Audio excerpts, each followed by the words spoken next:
Shabbat Shalom. You may be seated.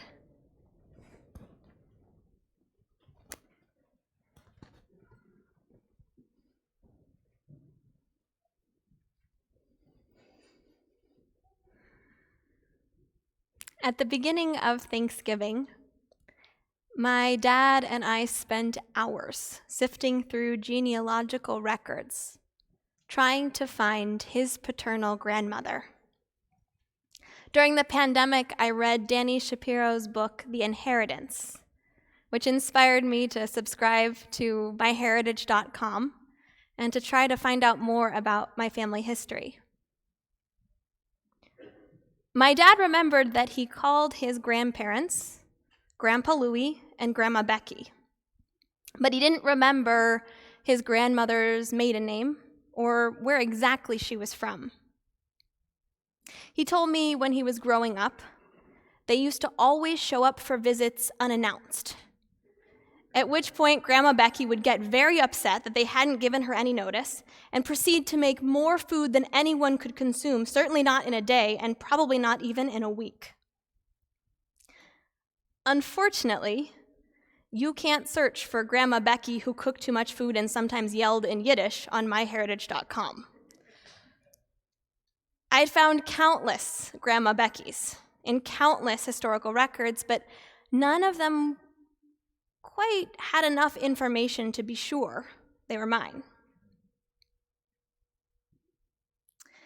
Together, my dad and I perused census records and cemetery logs, looking at leads I had found leading up to the break, but by the end of our time together, we had simply ruled out every single lead, and I'd given up hope of ever finding my great-grandmother.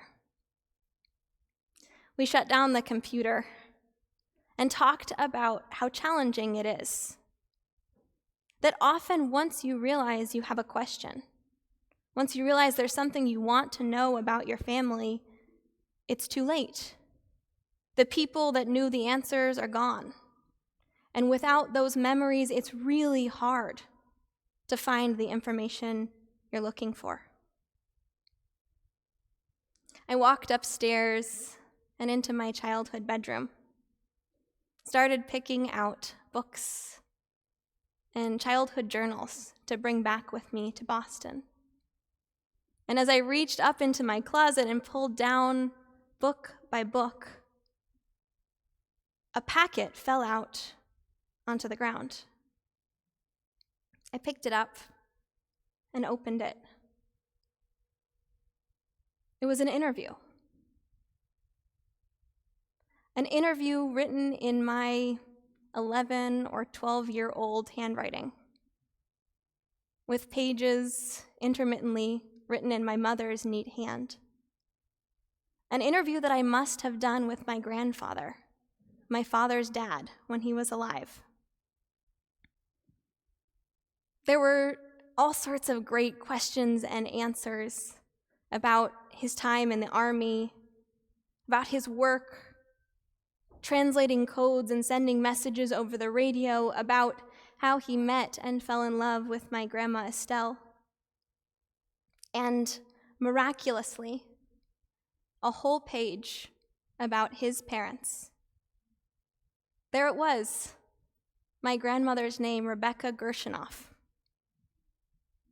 She was from Minsk. She came over with Grandpa Louie. And there were some great other questions too, like, how did your parents punish you? Answer, yelled and slapped Tushy. By the end of reading this interview, there were tears streaming down my face. In my desperation that I would never know any more about my great-grandmother, the universe conspired to have an interview with my grandfather about my great-grandmother land right in my lap. There were questions I didn't remember asking and answers I didn't remember having received, as if my ancestors were reaching through time and space to hand them to me. And I felt in that moment like I was living a Hanukkah miracle.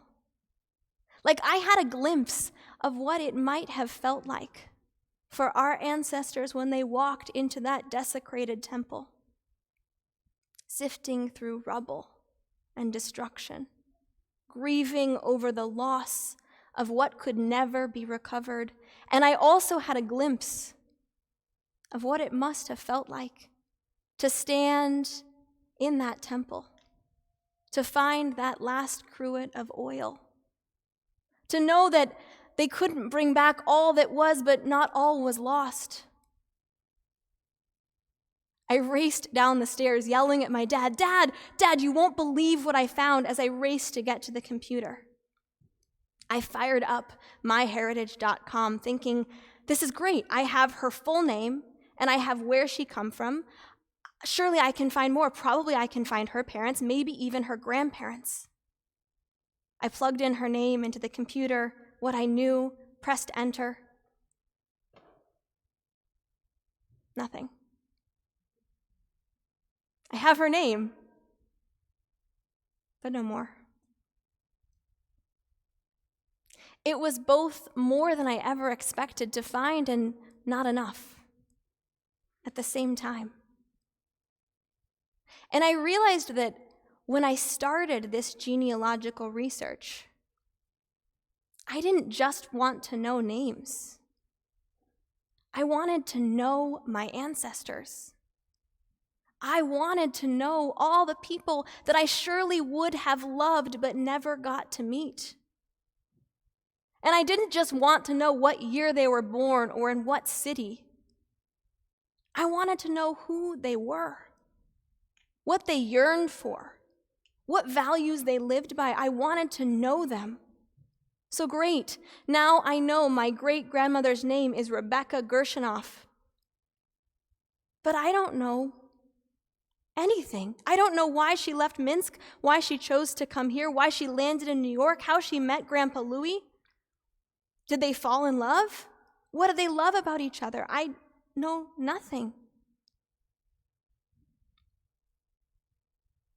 All too often, the things that matter most are the hardest to preserve.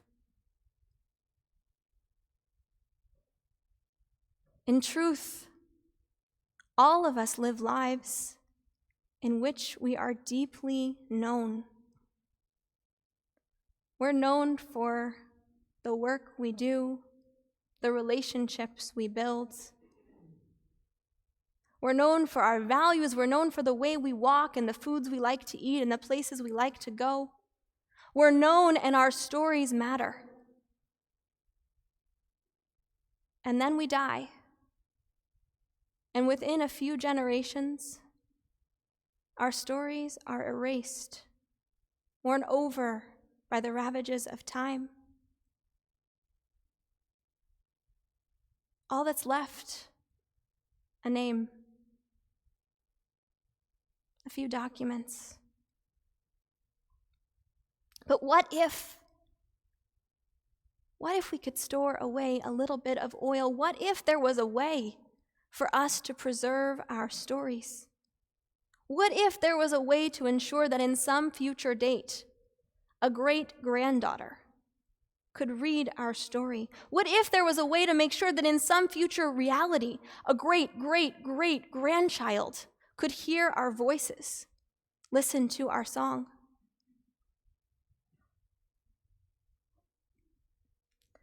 On this Shabbat of Hanukkah, I want to invite you into a new way to engage with this holiday. Hanukkah, after all, isn't just a festival of light. It isn't just a celebration for an ancient military victory. Hanukkah comes from the word chinuch, the word for education. In the ancient world, when Antiochus and his cronies wanted to disrupt Torah, to disrupt Judaism, to prevent our ancestors from learning and reading Torah, they came up with games and schemes to make sure that Jewish traditions could be passed on to the next generation. In an age before cell phones, before recording devices, our ancestors carefully memorized phrases and sayings, not just preserving halachic and legal rulings for the next generation, but preserving entire conversations and stories about the ancient rabbis so that we could know them, so that we could talk with them, so that we could experience them as they lived. Because of their foresight, because of their wisdom, we have a tradition in which we get to know our ancestors. And it doesn't stop there. On this Shabbat of Hanukkah, I want to invite you into this practice. What are 8 stories that define you? What are 8 stories that you want to make sure are known in the future? If you're a person who's worked in the world, who's had a career, how did you find your job? How did you pick that field? How have you defined success? If you've moved, why did you move? What did you like about where you came from? What do you like about where you are now? How would you advise future young people about where to live? If you've fallen in love, how did it happen? When did you know you'd found the one? And if that love has lasted through the years, what's your secret to success? And if that love hasn't lasted through the years, what did you learn that you'd want to share?